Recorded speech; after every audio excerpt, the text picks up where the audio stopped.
날마다 쓰는 나의 신앙일기 TV 데일리 큐티 나무향기입니다. 오늘은 여호수아 20장 1절에서 9절을 묵상하겠습니다. 여호와께서 여호수아에게 말씀하여 이르시되 이스라엘 자손에게 말하여 이르기를 내가 모세를 통하여 너에게 말한 도피성들을 너희를 위하여 정하여 부지 중에 실수로 사람을 죽인 자를 그리로 도망하게 하라. 이는 너희를 위해 피의 보복자를 피할 것이니라. 이 성읍들 중에 하나에 도피하는 자는 그 성읍에 들어가는 문 어귀에 서서 그 성읍의 장로들의 귀에 자기의 사건을 말할 것이요 그들은 그를 성읍에 받아들여 한 곳을 주어 자기들 중에 거주하게 하고 피의 보복자가 그의 뒤를 따라온다 할지라도 그들은 그 살인자를 그의 손에 내주지 말지니 이는 본래 미워함이 없이 부지 중에 그의 이웃을 죽였습니다.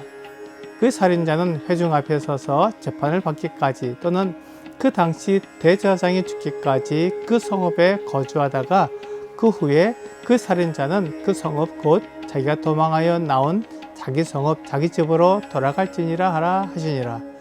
이에 그들이 납달리의 산지 갈릴리 게데스와 에브라임 산지의 세겜과 유다 산지의 기럇 아르바 곧 헤브론과 여리고 동쪽 요단 저쪽 르벤 지파 중에서 평지 광야의 베셀과 갓 지파 중에서 길랏 라못과 므낫세 지파 중에서 바산 골란을 구하였으니 이는 곧 이스라엘 모든 자손과 그들 중에 거류하는 거류민을 위하여 선정된 성읍들로서 누구든지 부지 중에 살인한 자가 그리로 도망하여 그가 회중 앞에 설 때까지 피의 보복자의 손에 죽지 아니하게 하기 위함이라.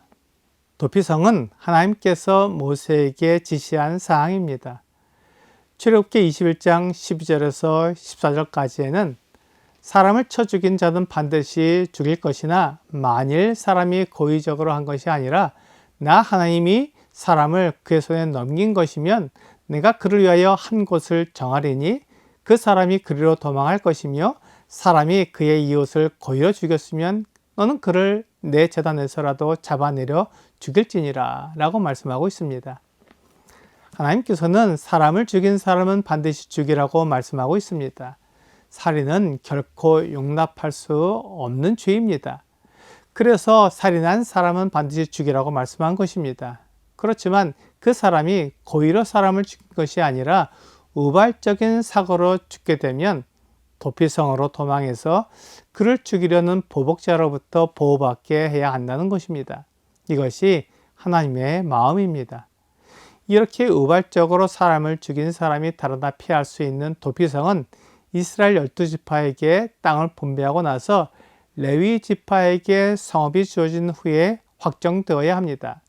도피성은 레위 지파에게 주어진 48개 성읍 중에서 6개를 선정해야 합니다. 레위 지파는 도피성으로 확정된 성읍을 도피성으로 내어주며 그 성읍에 피난온 도피자는 그 성의 장로가 분별하고 우발적으로 살인한 것이 사실이라면 보복자에게 그 사람을 내줄 수 없었습니다. 하나님께서 모세에게 말씀하실 때나 여호수아에게 말씀하실 때는 아직 도피성이 결정되지 않았기 때문에 요단강 동쪽에 3개, 요단강 서쪽에 3개가 정해질 것이라고 앞으로 될 미래의 일로 말하고 있습니다. 하지만 이제는 이 6개의 도피성이 결정되었기 때문에 누구든지 실수로 사람을 죽였을 때는 이 도피성으로 도망해야 한다고 알려주는 것입니다.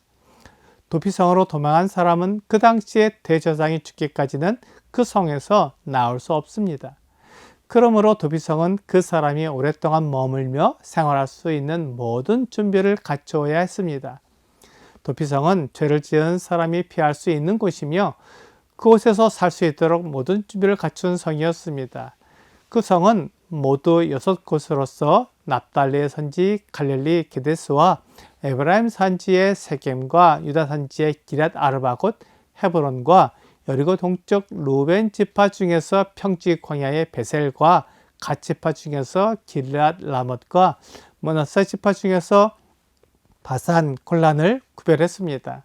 이 도피성에 갈 수 있는 사람은 이스라엘 모든 자손과 그들 중에 거류하는 거류민은 누구든지 그리로 도망할 수 있습니다. 이 도피성은 모두 그 땅에서 하루 이상 거리에 해당하는 곳은 없습니다. 이 도피성이 중요한 것이지만 본문 외에 도피성에 대해 말하고 있는 구약 성경은 없습니다. 도피성은 하나님께서 사람들에게 주시는 죄를 용서받는 곳이지만 이 세상에서는 도피성을 이루지 못하기에 본문에만 나오고 다른 성경에서 언급되지 않고 있습니다. 사람은 하나님의 형상대로 지음을 받았지만 사람이 하나님의 목적대로 살지 않고 자기를 높여 하나님과 같이 되려고 했습니다. 하나님께서 사람을 지으신 목적은 하나님을 나타내기 위해 지어졌습니다. 그러므로 사람은 하나님을 위해 지어진 것입니다. 하지만 사람은 하나님을 위한 존재가 아니라 자기를 나타내는 존재가 되고 싶어서 하나님을 떠났습니다. 하나님의 목적을 버리고 자기 스스로 높아진 것입니다. 사람이 하나님을 떠나 자기를 높이려고 하는 모든 행동이 다 죄이며 자기를 드러내는 모든 삶이 하나님의 목적과 맞지 않기 때문에 하나님이 심판하실 때 죄인으로 드러나 형벌을 받을 수밖에 없습니다. 하나님은 사람을 사랑하시기 때문에 사람을 다시 원래의 자리로 돌아오게 할 방법을 그 아들 예수 그리스도를 통해 나타내셨습니다. 하나님이 도피성을 만드신 이유가 사람을 보호하기 위해서인 것처럼 하나님께서 아들을 보내신 것도 사람을 사랑하시기 때문이었습니다. 예수님을 통해 나의 모든 죄와 잘못을 용서하시고 영원한 생명을 주셔서 하나님 앞에 살아가게 하시는 것이 하나님의 계획입니다. 요한복음 3장 16절은 하나님이 세상을 이처럼 사랑하사 독생자를 주셨으니 이는 그를 믿는 자마다 멸망하지 않고 영생을 얻게 하려 하심이라 라고 말씀하고 있습니다.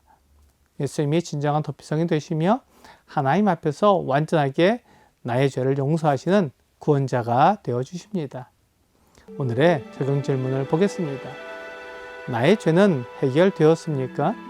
만약 아직 죄의 문제를 해결하지 못했다면 나의 죄를 담당해 주신 예수 그리스도를 영접해야 합니다. 그리고 예수님께 감사드려야 합니다. 사람은 하나님을 떠났기 때문에 누구나 죄를 짓게 됩니다. 그래서 모든 사람이 죄인입니다. 이 죄의 문제를 하나님의 아들을 통해서 해결해 주십니다. 이것이 하나님의 사랑입니다. 예수님은 나의 죄를 담당해 주신 하나님의 아들입니다.